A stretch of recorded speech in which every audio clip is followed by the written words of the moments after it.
Hi, I'm Nat. And I'm Guy. And today the top story is Jeff Bezos says personal liberties and free markets is the new direction of the Washington Post. And also we have updates on the Pope. But first, 15 minutes in Spanish with the lovely Nat. Así es, siempre empezamos los en vivos con 15 minutos en español. A veces me paso como ayer, que me la pasé todo el rato hablando sobre Blancanieves y la actriz insufrible. Estoy tratando de ponerme bien en la cámara. La actriz insufrible Rachel Zegler, que, bueno, no voy a seguir porque si no, nada más vamos a enfocarnos en eso. Pero como dijo Guy, la primera historia es que Jeff Bezos, que es también el dueño de Amazon, por si no sabían quién es, un hombre bastante poderoso, que también, igual que Elon Musk, quiere ir a la Luna o al espacio, quiere llegar a Marte y tiene su propio cosa del espacio. Perdón, hoy estuve tratando de terminar el video temprano en la mañana y ya por fin lo publiqué. Si no lo han visto, vayan a verlo. Es sobre fertilización in vitro y como el comienzo de los problemas de cómo hoy en día se comercializan las vidas humanas a través de bebés y niños. De hecho, la fertilización in vitro, en mi opinión, no es lo peor de lo peor, nada más el hecho de que se da como opción única a veces, cuando pues en vez deberíamos estarle diciendo a los jóvenes que pues las realidades del reloj biológico. Pero el siguiente video, digo en ese video que iba a ser sobre vientres en alquiler y los aspectos más feos de la industria de la fertilidad, pero voy a pasar ese para la próxima semana porque había prometido y quiero hacer un video porque es muy interesante toda la historia de cómo se wokificó, básicamente, cómo se wokificaron los Óscares y cómo pues ya hoy en día, ya desde hace bastante tiempo, dan igual y no son importantes. Pero ahora con las historias, que ya estoy gastando tiempo nada más por gastar, Jeff Bezos declara que las opiniones que cuestionan el libre mercado ya no serán bienvenidas en The Washington Post. Léase, o se podría leer como cosas que ataquen el capitalismo y hay que ser todos comunistas y socialistas y que la gente rica es la peor del mundo porque pues este señor en particular tiene mucho dinero y mucho poder. Entonces yo creo que ya estaba hasta aquí con todo eso y ahora que ganó Donald Trump en Estados Unidos, pues claramente abre el camino y oportunidades para que la gente, pues en mi opinión, se quite bastante las máscaras y dejen de hacerle como que les importan todas las cosas woke y ultra progres en las que normalmente estaban muy enfocados. Ahora ya por fin pueden decir, realmente no, número uno, no nos está redituando nada de dinero y número dos, a nadie le interesa porque han perdido lectores y han perdido audiencia. Entonces, dice Jeff Bezos influye en la sección de opinión del Washington Post para priorizar artículos que defiendan las libertades personales y el libre mercado. Este cambio en la línea editorial ha llevado a la renuncia de David Shipley, actual responsable del área, y así ha pasado también en varias otras compañías, empresas, etcétera, que han decidido ya dejar atrás todo lo de la diversidad, la equidad e inclusión y enfocarse nada más en cosas ultra progres en vez de dar un panorama, en especial en los medios, un panorama más abierto hacia diferentes opiniones, diferentes formas de reportar historias, diciendo un poco más la verdad, por lo menos. Entonces es un cambio positivo, pero obviamente todos los que trabajan en el Washington Post y que lo estaban tratando de usar también, como muchos otros medios, como forma de propagandizar su propia postura y su forma de ver el mundo y lo que querían hacer, los cambios que querían hacer en el mundo en general. Entonces es bueno, y es bueno que se enojen también para que vean que pues no siempre se les va a dar por la suya y no siempre se van a salir con la suya. Mismo que está pasando con el Departamento de Eficiencia Gubernamental de Elon Musk, donde han estado saliendo más y más cosas sobre lo mal que se estaba manejando todo en base a ideologías que pues no son buenas ni deberían de estar influyendo tanto en el mundo en general.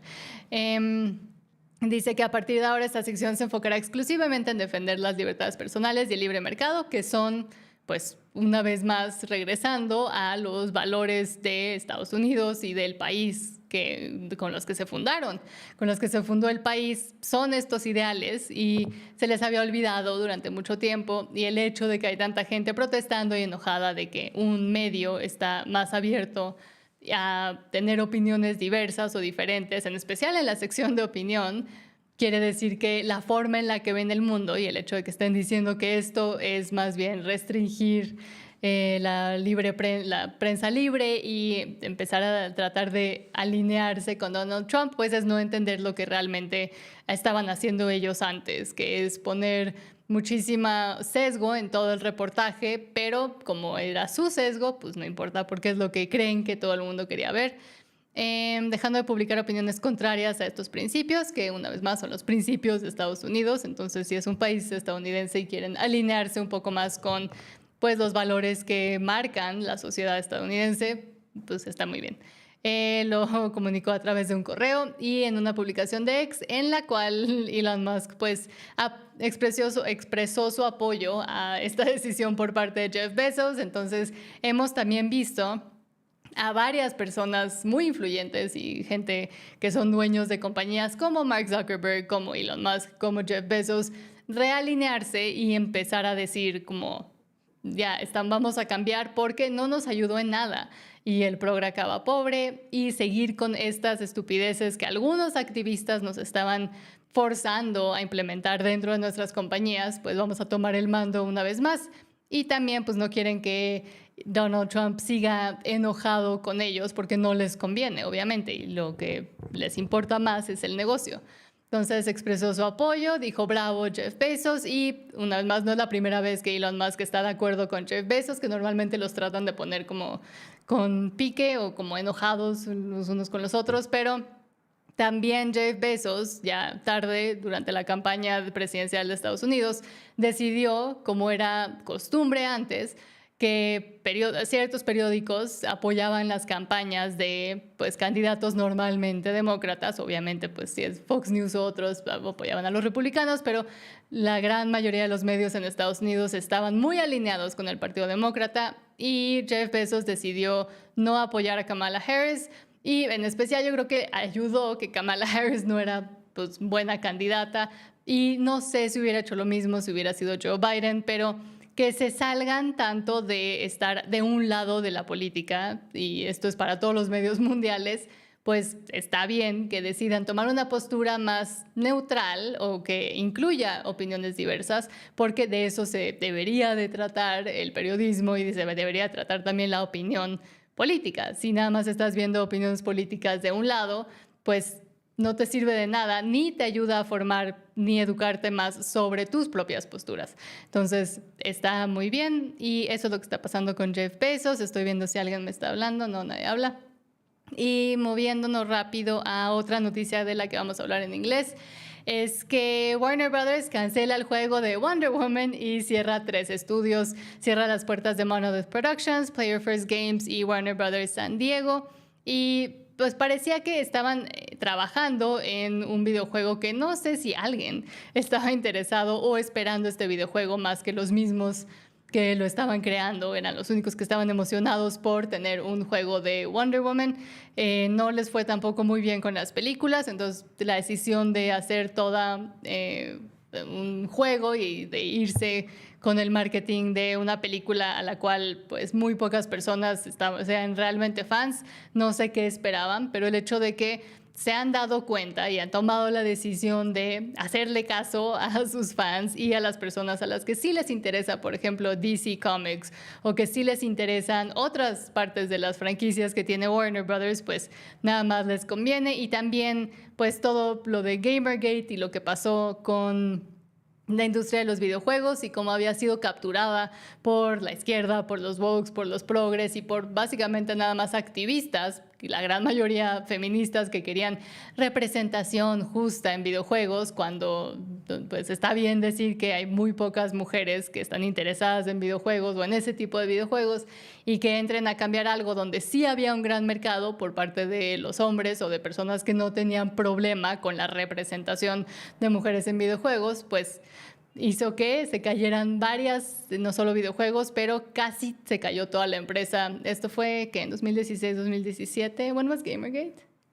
Oh, almost a decade ago, wasn't it? No, I'm saying 2016, so yeah, almost, sí, casi hace una década, pero También pensaba sacar un video sobre Gamergate y hablando cómo fue de los primeros lugares donde realmente se vio el impacto de dejar que activistas y puras, pues, sí, feministas y puras personas progre y de la comunidad alfabeto entraran y trataran de dominar a toda una industria y hacerla caer y sin entender lo que estaban haciendo.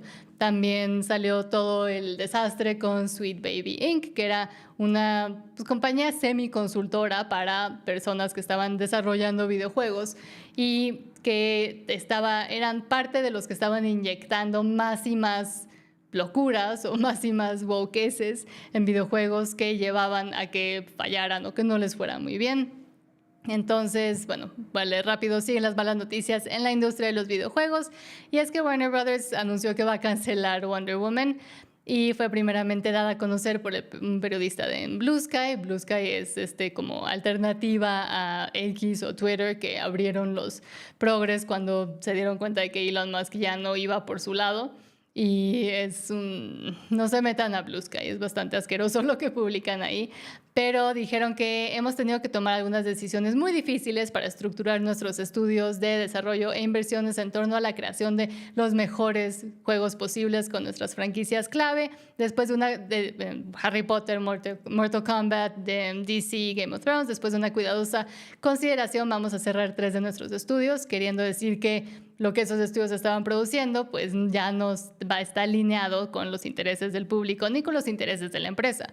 Pero también dijeron el desarrollo del videojuego Wonder Woman de Monolith no seguirá adelante. Nuestra esperanza era ofrecer a los jugadores y fans la experiencia de la mayor calidad posible para el icónico personaje y lamentablemente esto ya no es posible dentro de nuestras prioridades estratégicas. Entonces claramente sí se están dando cuenta de que enfocarse meramente en un videojuego que le va a traer a muy pocas personas, dada la mala recepción de las películas, ambas. La primera le fue un poquito mejor, la segunda fue un desastre, en mi opinión. Y nada más, porque claramente lo están haciendo con el afán de tratar de verse muy incluyentes y sí, poniendo a Wonder Woman, una mujer, la Mujer Maravilla, como que puede sostener toda su propia franquicia, básicamente, pues no, le queda mejor estar al lado de DC y con otros personajes que son bastante más fuertes, no digo de poderes, pero fuertes como propiedad intelectual que lo que es Wonder Woman. Déjenme ver si alguien ha dicho algo. No, nadie ha dicho nada. ¿En qué vamos? 13 minutos. Rápido, una actualización sobre el Papa Francisco. Parece que se ha estado reuniendo con su número 2 por parte del Vaticano y que hay varias movidas que se están haciendo. Está empezando a hablar sobre canonizar, beatificar con religión en español. A veces se me van palabras, pero Francisco aprobó decretos para 2 nuevos santos y 5 personas para beatificación y también llamó a convocar un consistorio sobre las futuras canonizaciones y es curioso porque es algo que hizo el Papa Benedicto XVI cuando anunció que también planeaba renunciar y como que alineando todas las cosas para renunciar. Y aquí mismo dice que el Papa Francisco no había cerrado la puerta a también renunciar si tuviera problemas de salud a futuro. Esto lo dijo ya hace bastante tiempo, pero dijo que el Papa Benedicto XVI había abierto la puerta para que papas modernos pudieran renunciar y fue el primer papa en 600 años en retirarse. Nada más quería dar la actualización porque hemos estado hablando bastante sobre el papa y su salud y el futuro de la Iglesia Católica. Entonces, que hayan estas movidas, pues obviamente prende focos para mucha gente que dice esto es exactamente lo mismo que hizo Benedicto. Entonces, puede que o renuncie o que ya sí vea que está llegando a su fin. Y no hay más reportes sobre eso. Y rápido nada más quería mencionar que Pam Bondi, la fiscal general de Estados Unidos, la nueva fiscal, que había prometido que iba a sacar la lista y todos los datos y todas las evidencias sobre Jeffrey Epstein, este hombre asqueroso que hizo muchas cosas asquerosas y que a su alrededor también podría tirar a muchas más personas muy poderosas, no solo en Estados Unidos, pero en todo el mundo, por pues todo lo que hicieron en su isla y con sus cosas asquerosas que hicieron, pero como que ella, Pam Bondi, que es la fiscal general, y Kash Patel, que ahora es el director del FBI, estaban prometiendo y prometiendo que desde el primer día iban a sacar la lista de Epstein para todo el público, para que todo el mundo supiera quiénes estaban en esos récords, quiénes habían tenido interacciones o habían tratado con Jeffrey Epstein. Y el problema es que lo que dicen que van a sacar, o lo que Pam Bondi ha dicho últimamente que va a sacar, son los registros de vuelo de los aviones que iban a la isla asquerosa de este hombre y quienes estaban en esas listas de vuelo. La cosa es que esas listas de vuelo, si es que son lo que bastantes personas creen, ya salieron durante el juicio de Ghislaine Maxwell, que era como la mano derecha de Epstein, y que ahorita está en la cárcel. Todos esos ya salieron y es información ya conocida por pues el público en general, o por lo menos los que estuvieron enterados sobre el juicio y enterados sobre el caso. Entonces, si eso es lo que sacan, pues nos están dando gato por liebre, o nos van a sacar más cosas después, o esto es nada más como para que cállense todos, déjenos trabajar y ya luego sacamos todo. Falta ver qué sale, quiénes salen, y pues en esas listas de vuelo también sale Donald Trump, que desde mucho tiempo tenía algunos que veres de negocios o estuvo en el círculo, pero según él y según muchas personas nunca estuvo haciendo lo que, por ejemplo, se rumora que the name left my head. What's the name? What was the name? Nombre del presidente. The president. The guy that was with Epstein. Perdón, es tarde. Ay, yes. Hillary Clinton's husband. Oh, Bill Clinton. Gracias. Es que quería decir Bill Gates, Bill Clinton.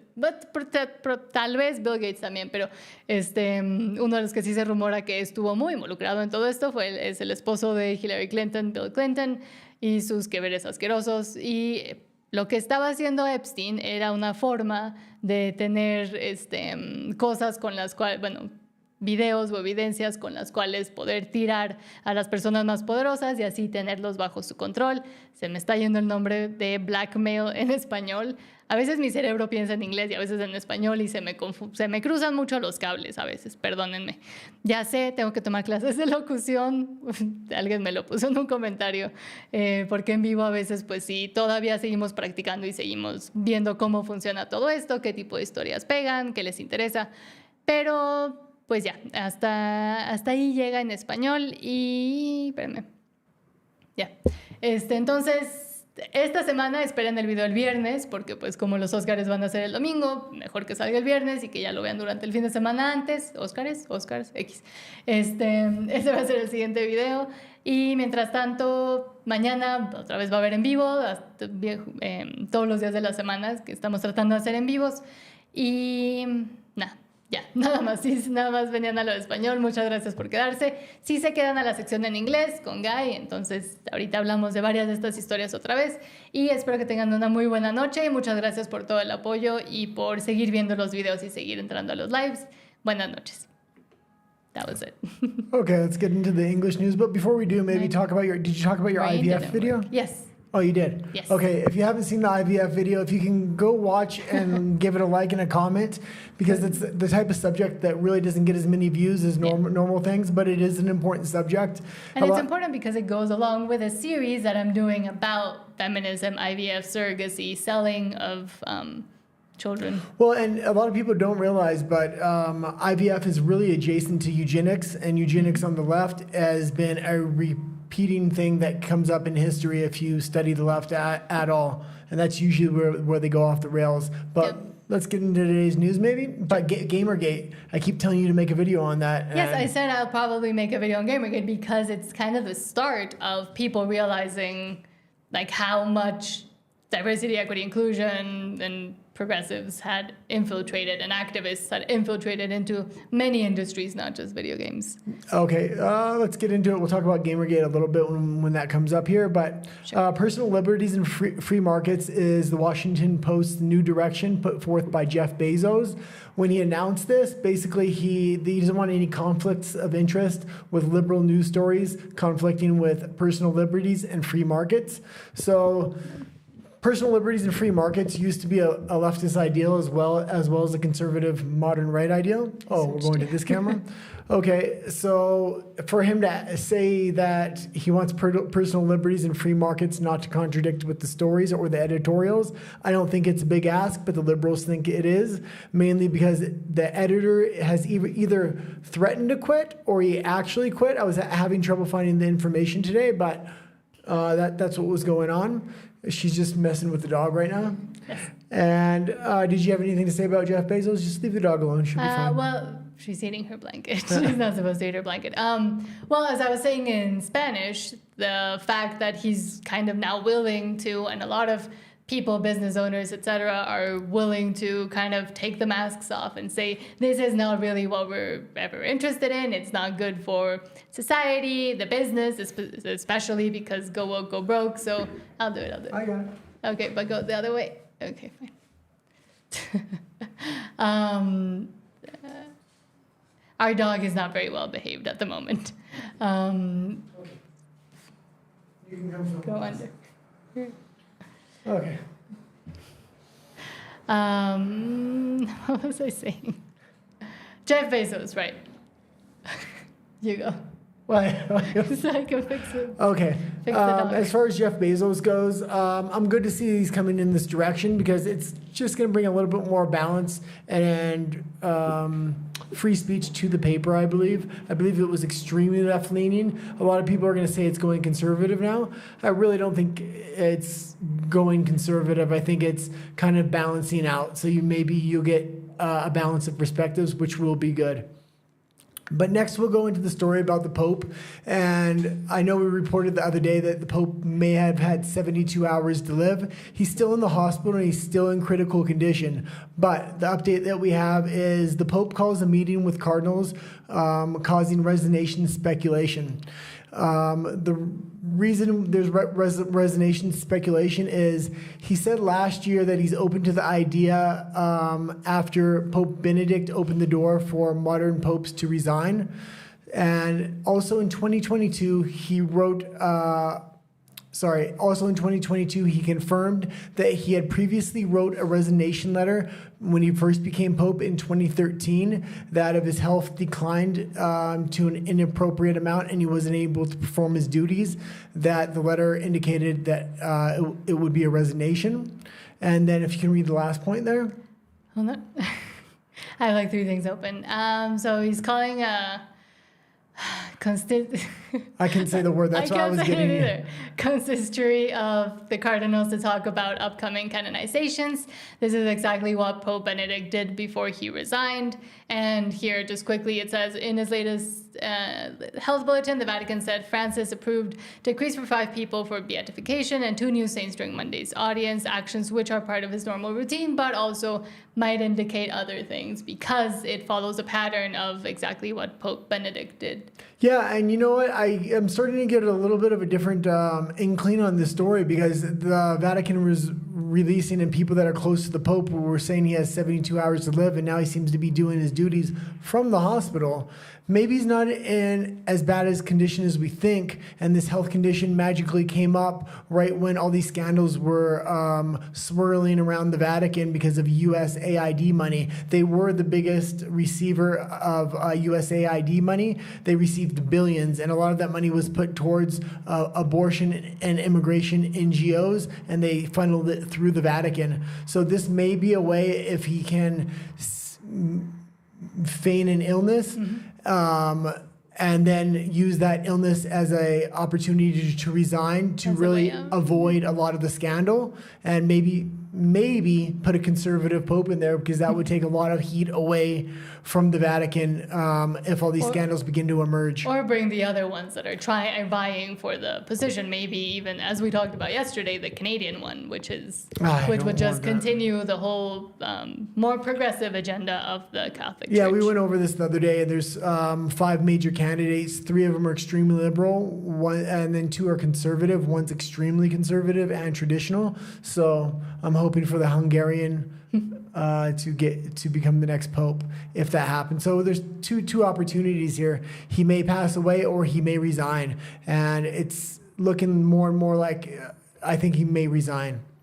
Okay, let's go into the next story. AMC had a good fourth quarter's earnings profit margin. Yeah, and so AMC is the movie theater? It's a movie theater in the U.S. and in, I believe, other parts of the world. I think they are in Britain as well, and some other countries in Europe, and not in Mexico. American Movie Mexico Company, right I believe yes. it stands for. But it's a good thing because it shows a resurgence of movie going, which is one of the best ways to experience movies, especially if they're good, but also this revived interest in, entertainment and the kinds of entertainment that are being shown. Yes, a lot of them still kind of woke, but some of them, and the ones that did the best-ish, are moving away from their whole progressive tilts. Yeah, I'm glad to see that AMC is really making a comeback now, and not just AMC, but movies in general.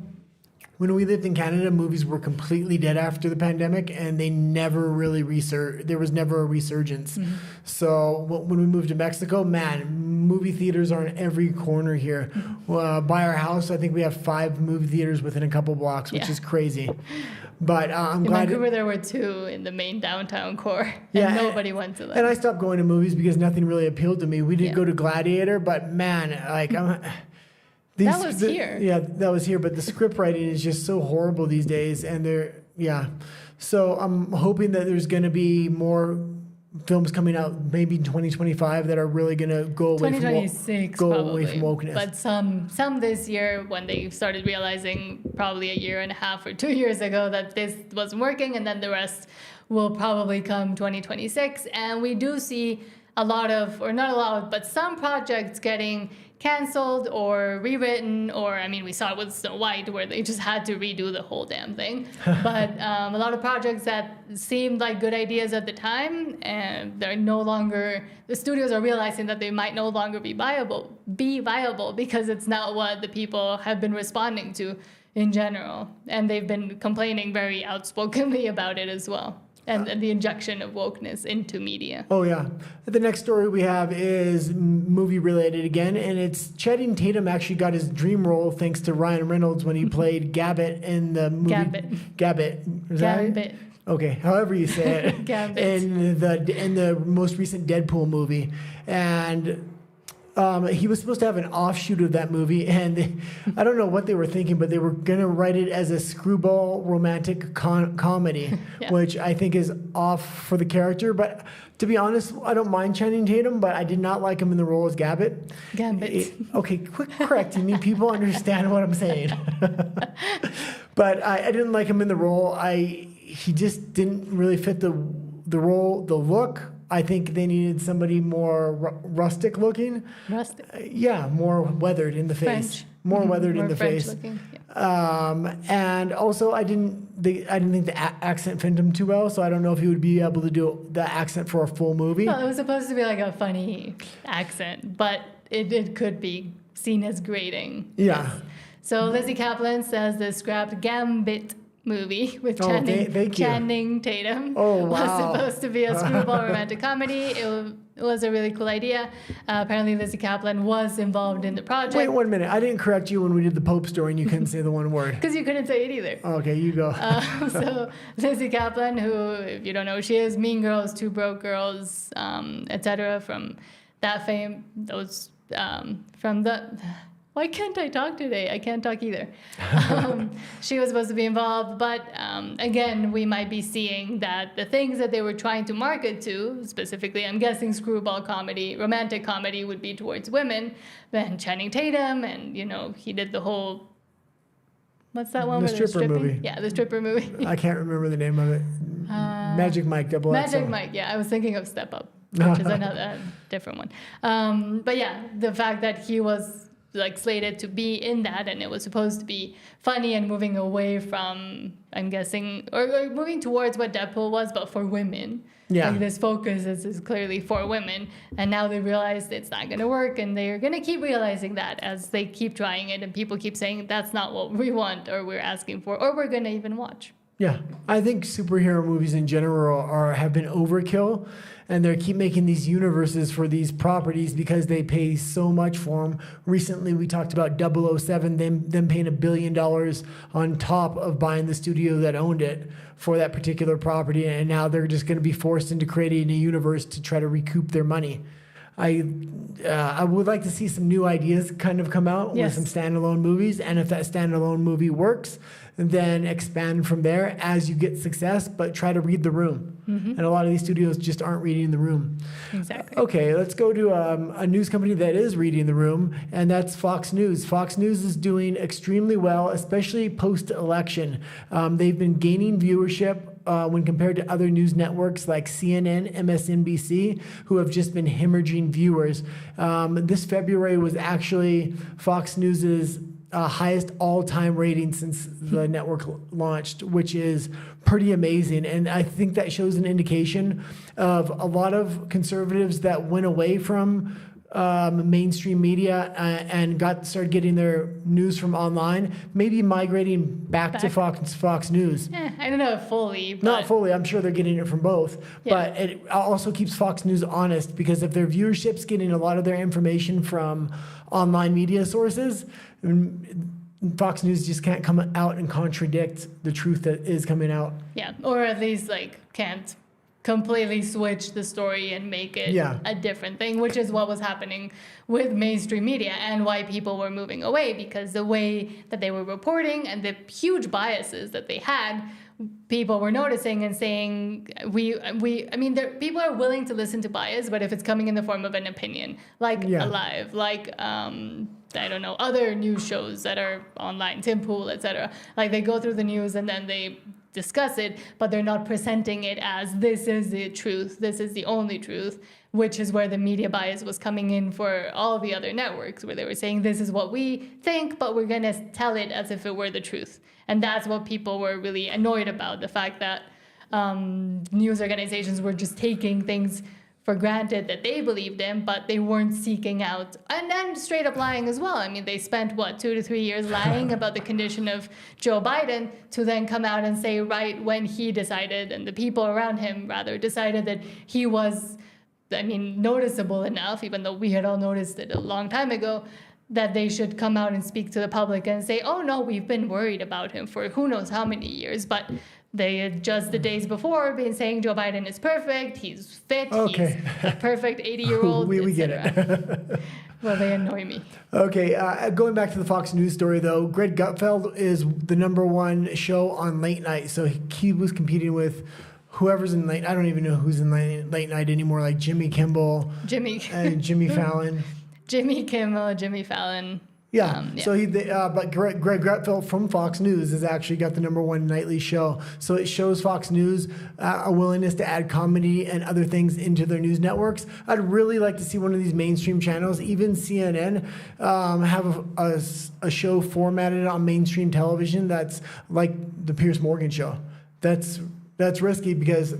But if Fox News and the liberal news sources like CNN are so slanted one way, I don't know if they would be willing to have left and right debate in the way Piers Morgan has been having lately. Yeah, well, and they used to have it. It's not like Piers Morgan had this brilliant idea all by himself. It used to happen a lot in newsrooms, in TV shows, in all of these news media companies, but then they decided that they would rather take just one side because the other side is evil and horrible and terrible. Okay, let's go into the next story here. Microsoft employees protest the sale of AI and cloud services to the Israeli military. So this is obviously going to be a bunch of liberal people that are protesting within Microsoft, but it's very interesting because Microsoft has always had a lot of Israeli military contracts. So, yeah. And it is, that's not just Microsoft. A lot of companies have contracts, and it is important for business, and sometimes, mostly, companies will just usually look to improve their business, not to what their woke employees are demanding. Yeah. So, okay, we'll go into the... Oh, that was it? That was it. I was going to keep that one There pretty we go. quick. Okay, Musk has an inside track to take over the contract to fix air traffic control communication systems. Elon Musk. Now, Elon Musk. And I find this pretty interesting story, mainly because I think Elon Musk is best situated to get that contract, but there's going to be a lot of backlash because he's currently working for the government. The reason he's so well placed is because he does own Starlink, which has been proven to be almost unhackable during the Russia-Ukraine war. Russia was going pretty heavy at their systems, and it seemed to have stood up pretty well. So for them to take over air traffic control would be very, very, very, number one, secure, but number two, he's able to outbid any other telecommunication company for this. Mm-hmm. But we've also been seeing a lot of issues with airplanes lately, either near misses, crashing. What else did we see? That plane that flipped over in Toronto. Luckily, nothing happened too bad. But we keep seeing all of these planes mysteriously now all of a sudden not knowing how to fly anymore. And there's been fingers pointed towards DEI. There's been fingers pointed toward, Trump is, getting rid of the Federal Aviation Aeronautics, whatever it's called, the FAA. It really can't be that because he's just taken power over the last few weeks. No, I know, but that's the things that people are pointing to. And the fact that now we see and we keep seeing all of these planes. I don't want to sound like a crazy tinfoil hat person, but we keep seeing all these planes malfunction, or at least the news about the planes malfunctioning, because I'm sure it happens a lot, but usually they don't publicize it as much, but I keep seeing planes trying to drive like cars. This is what I'm wondering. I'm wondering if they're just now publicizing every time it happens, and maybe it happened a lot more in the past. I kind of want to look into the statistics and see if it is actually happening more, or they're just reporting it and the news is kind of making it an issue.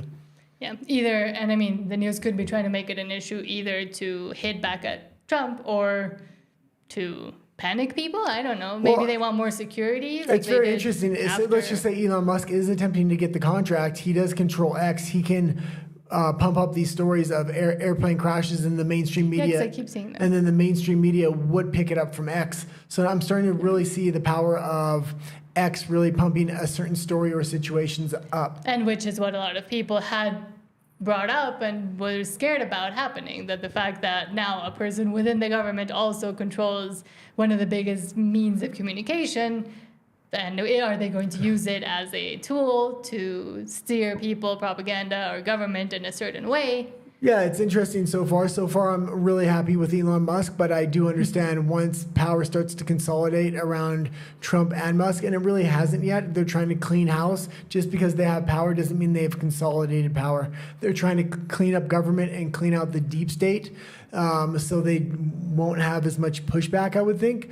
Once that power really consolidates, I want to see if they're still fair and balanced. Mm-hmm. So I'm keeping a close eye on what's going on. And just quickly, so it's a satellite company owned by Elon Musk that has an inside track to potentially take over.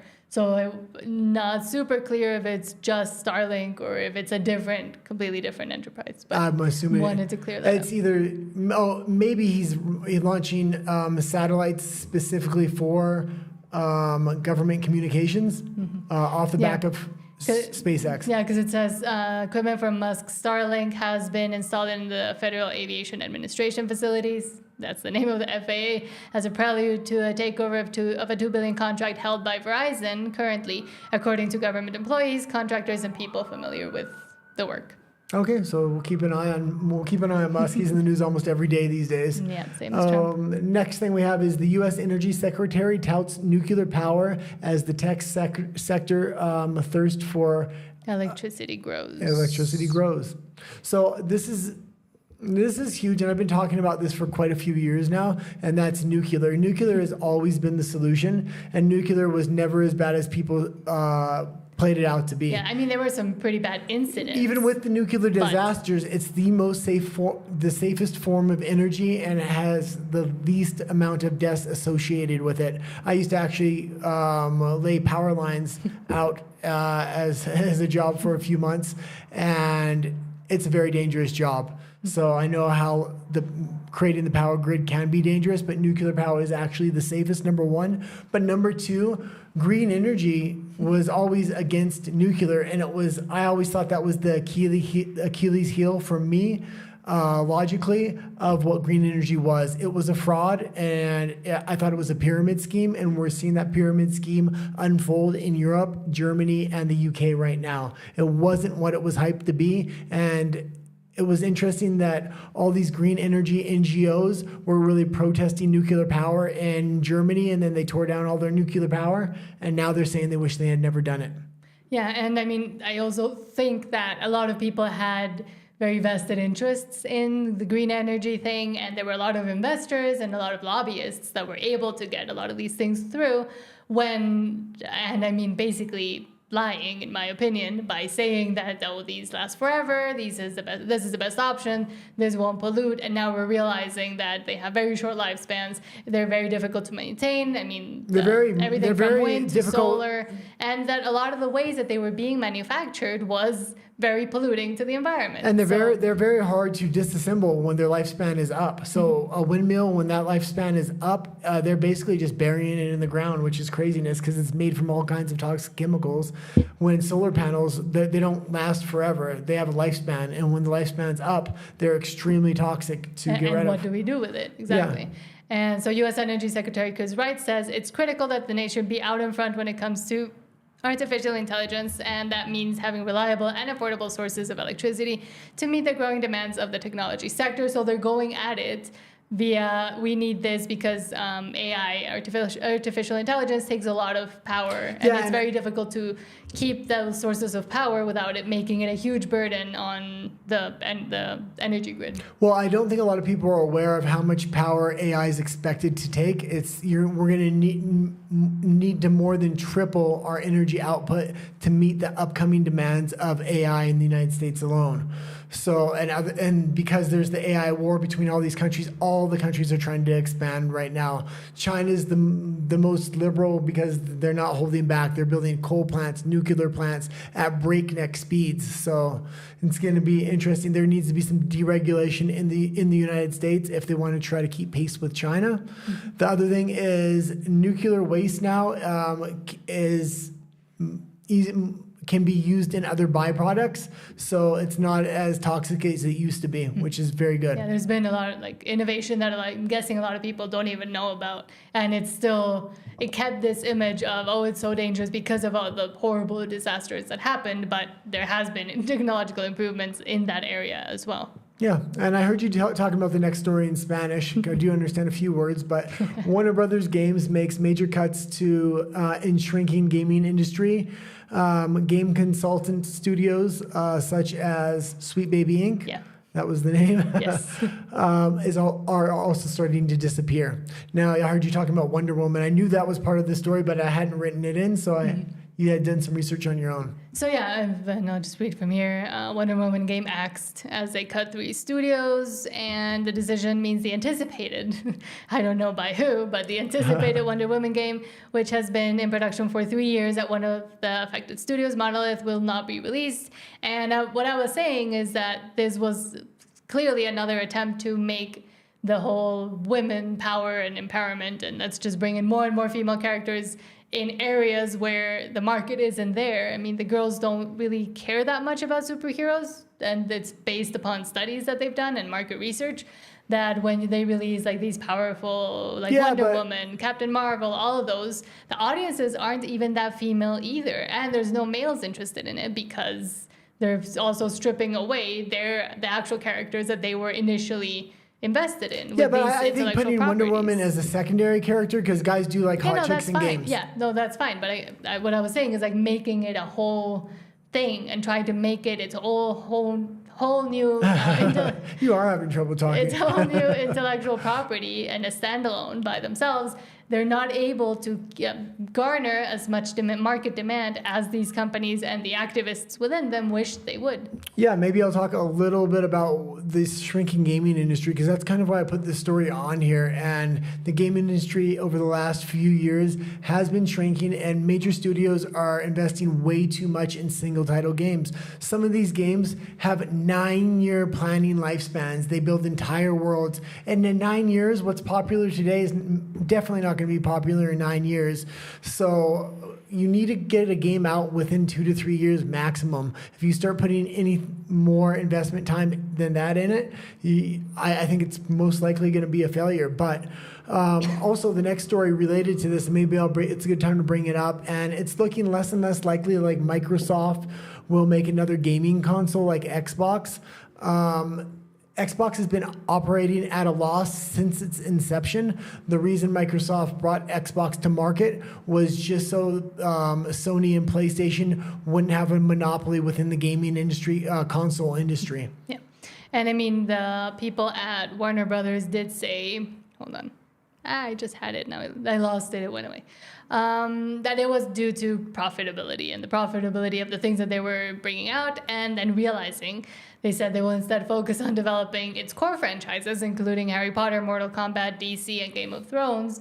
And while Wonder Woman is part of DC, making it its own intellectual property was never a good idea, and that they're getting their games business back to profitability and growth in 2025 and beyond, which just showcases how they weren't profitable and they were losing a lot of audience and a lot of consumers because, and again, we go back to the whole Gamergate situation and the fact that that was what kind of exposed the rest of the industries and the rest of the activists that were hidden within not just media, but a lot of different companies and trying to get this agenda in there. It just became very obvious with the gaming stuff, and then gaming companies came straight out and said it. They did not like their consumers, and so young men were their consumers, and they spoke up directly against them and directly against their wants and needs, and try to force feed them something they never wanted. Yeah, and they thought that they could garner this whole change and make little male feminists out of their consumers, but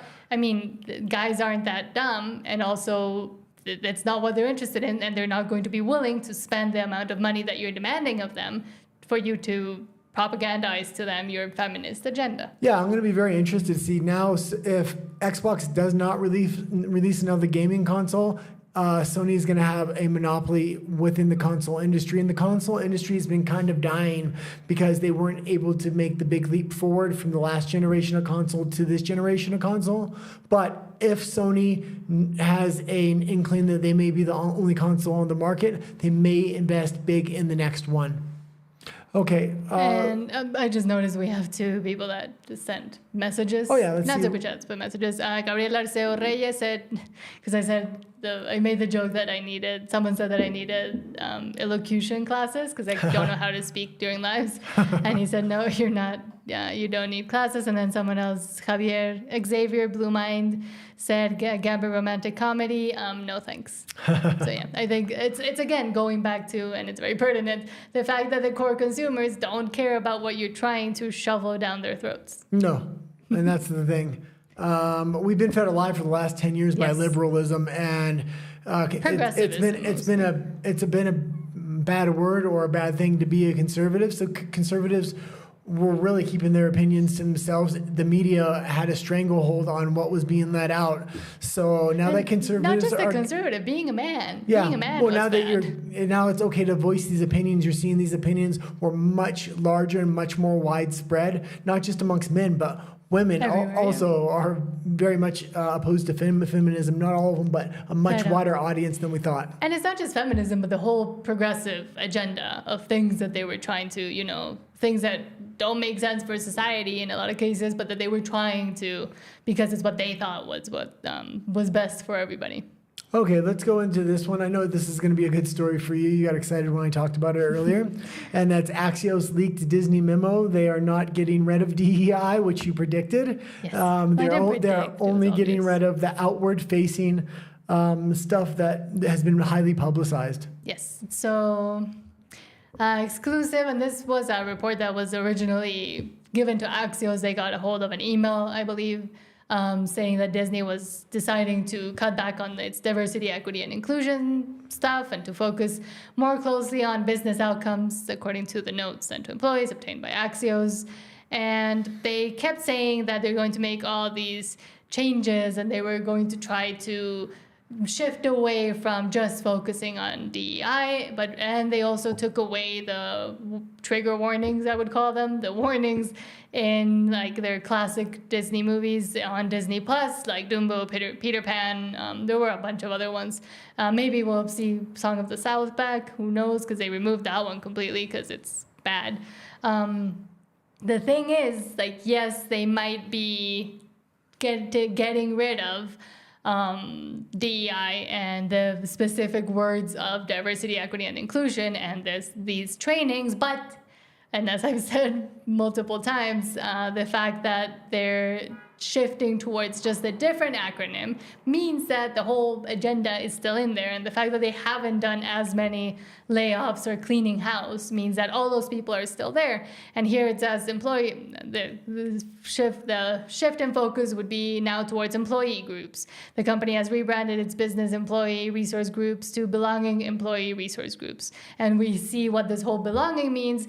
How do you belong into things? How do you make more people belong? By diversifying and making everything more equitable and making it more inclusive. So it's exactly the same thing. They're just changing the name. And there was also this other acronym being floated around called Bridge. And it's also something about belonging, resource, something. But they've basically just rebranded all of their DEI stuff towards just a different acronym, but it's the exact same thing. Yeah, but I don't think they're gonna really stand firm in their stance anymore. I think what you're seeing is the organic remittance of what's left of this DEI ideology, and I don't think it was organic to begin with. I think a lot of the investment actually came from China originally, and I think Disney was one of the main companies they funneled money into to put these all this DEI garbage into movies and the politics around movies, so who they would hire and things like this. Also, the USAID was funneling a lot of money into Disney for these DEI purposes.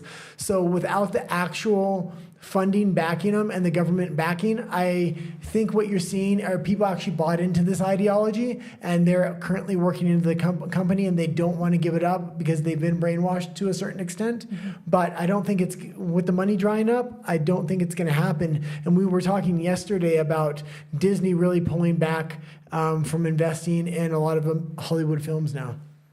Yes. So, okay, let's go to the next one. The next one was, I actually like this story a lot. It was the WHO, that's the World Health Organization, on the brink of collapse if it doesn't find funding to replace the USAID money.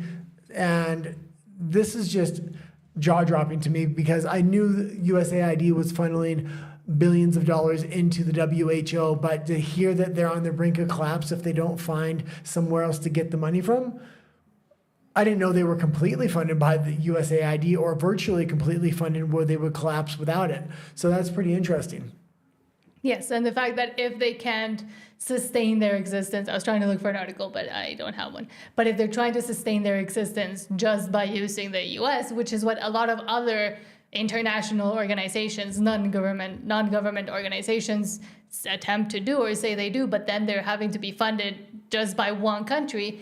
I mean, is it really international? Yeah, who is deciding what affects the whole international community and what decisions those organizations take? And if it was just the US, and especially through USAID and through other means of funneling money into all of these NGOs, well, what kind of decision-making were they doing? Well, you know, I always had this sneaking suspicion that the WHO was really a CIA front. Let me explain it for a minute. Yes. Because the WHO, after the pandemic and during the pandemic, it had gained so much power that it was getting country after country after country to sign over its sovereignty if there was a future pandemic. So to have to have an organization be able to have dozens of countries sign away their sovereignty, yeah, and give control over to the WHO if there was another pandemic or in the case of another emergency, which included in the contracts these countries were signing climate change emergencies. Yes. So it was very broad, but the WHO was providing a lot of money to these countries, and so a lot of corruption, a lot in these countries, and they were signing these documents, giving the sovereignty of their country away. But now it's good to see the WHO actually collapsing. So hopefully these contracts go away. Yes. Okay, let's go to the next one. Trump announces gold card visa program. And a lot of countries already do this. Canada is one of them. We know very well about this. I'm not sure if I'm for it or against it. It does bring a lot of money in, but the kind of money it's going to bring in is oligarch money. I was talking to you about this earlier, and I said maybe it's not a bad thing to bring oligarchy money in along with a visa. What do I mean by that? Oligarchs currently are allowed to invest in the United States. Only if they start businesses? If the U.S. government wants to prosecute them, they really have no way to prosecute them because they're not citizens of the country. So if they get citizenship and then start investing heavily in the United States, but in nefarious ways, at least the United States will have a way to keep a hold of these oligarchs and prosecute them. Whatever they might try to do, or if they, start doing even worse things. I mean, right now they can just escape or go back to the country or go back to another one. But if they're citizens, then they're also held to a much higher standard and they're held as citizens. Yeah. Okay, let's go into this next story. And I think this is maybe one of the big untold stories of what's been happening in Romania and the EU. So let's kind of get into this. I can't really say his name very well. Can you say his name? No. Okay. Hold on. Georgescu. I'll just say the last name. Calin Georgescu. Yeah, there's a thing. He was supposed to submit his candidacy for the new presidency of Romania. He won the last election a couple months ago, but the EU canceled the results of that election because they did not like him and they did not like what he was proposing. So he outright won the election and then they canceled the results of that.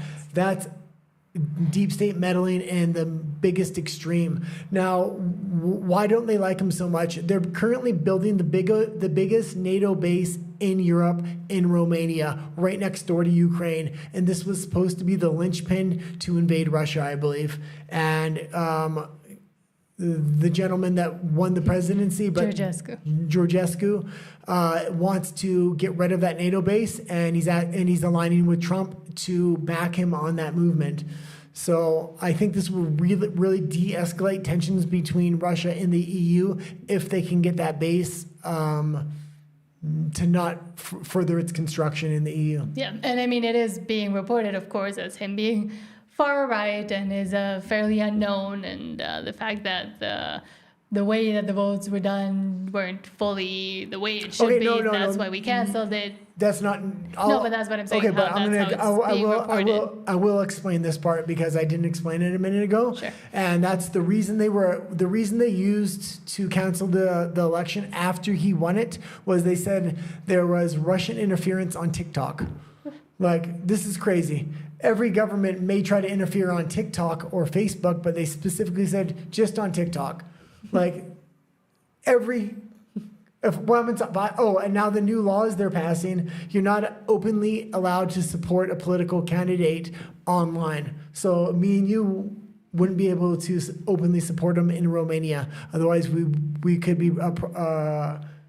be arrested in the country. Yeah, I don't really know who that. So that's the new laws they made after the last election because Russia interfered with TikTok. And then they actually came out with the investigation and there was no evidence that Russia actually interfered with TikTok, but they had already canceled the election at that point, got the results they wanted, and now they're holding another election and they're trying to stop him from running, from filing his paperwork.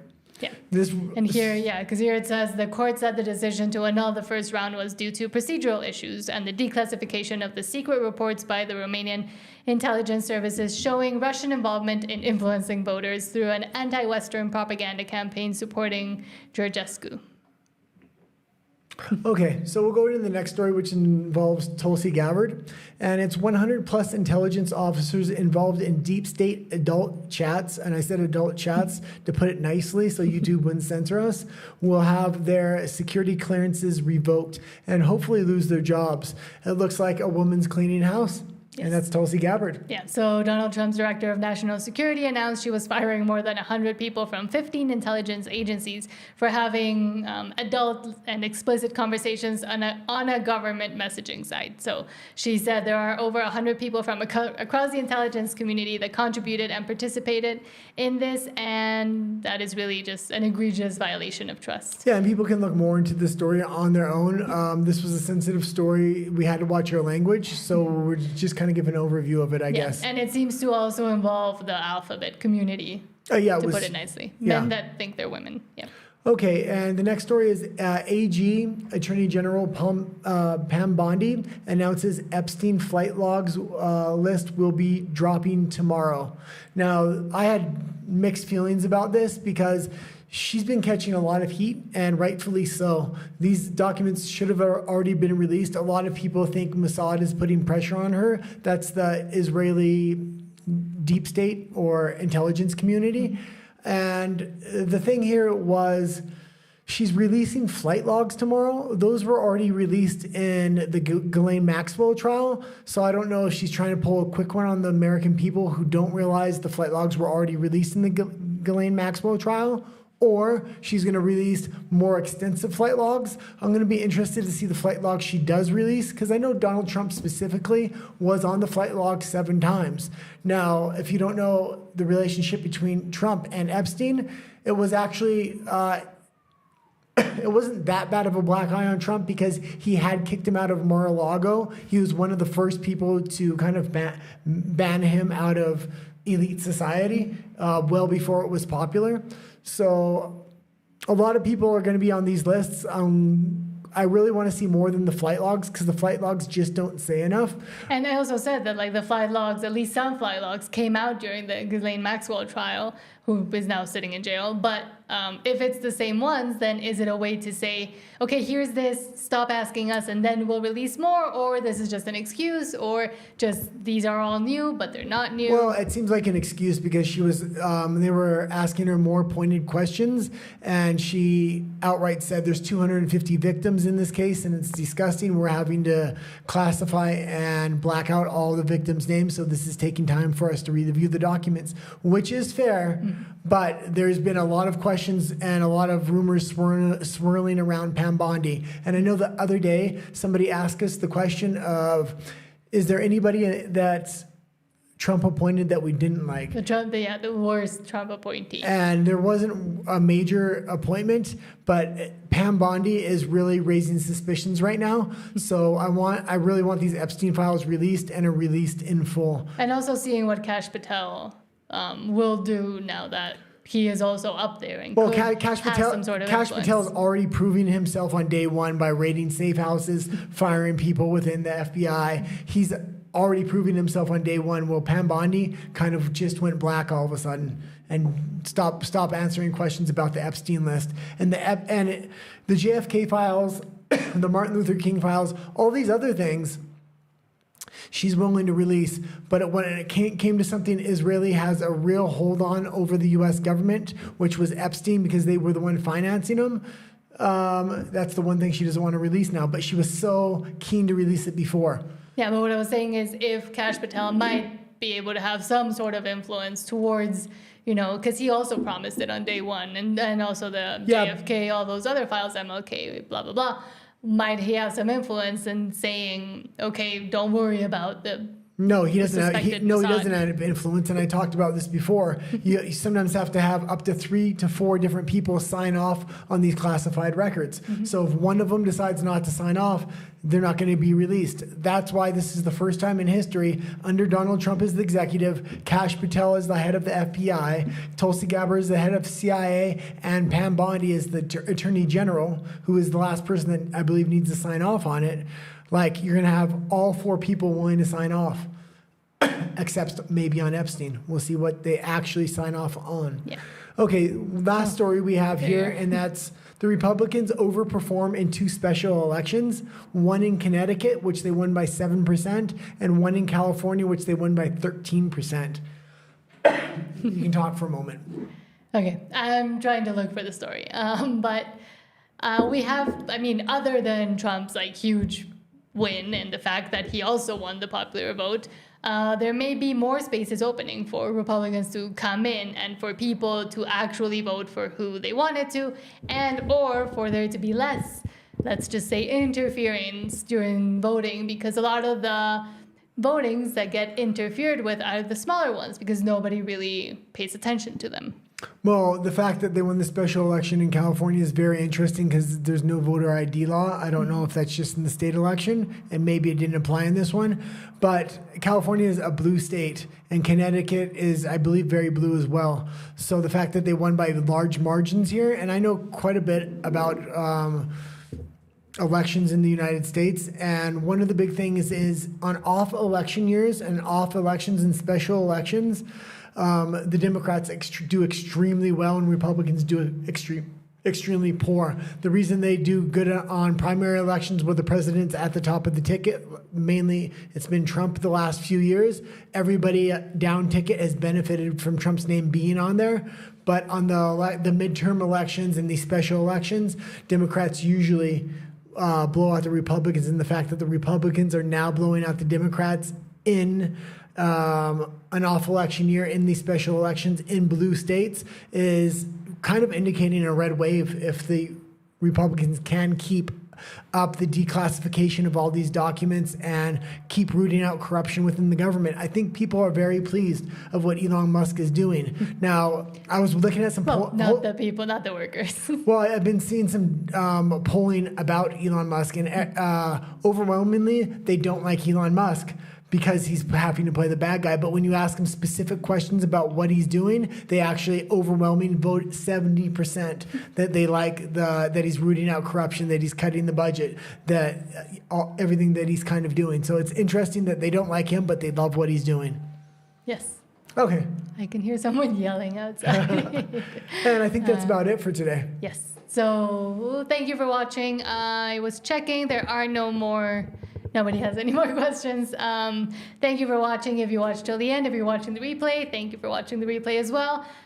Wait for that video in Spanish about the Oscars because it is a very interesting story, and how it all kind of got, like, the fact that people are just now noticing is funny because it's been going on for a long time, and will also be interesting to watch the Oscars and what happens there. Oh, yeah. But other than that, thank you so much, and we hope you have a lovely rest of your night. Adios.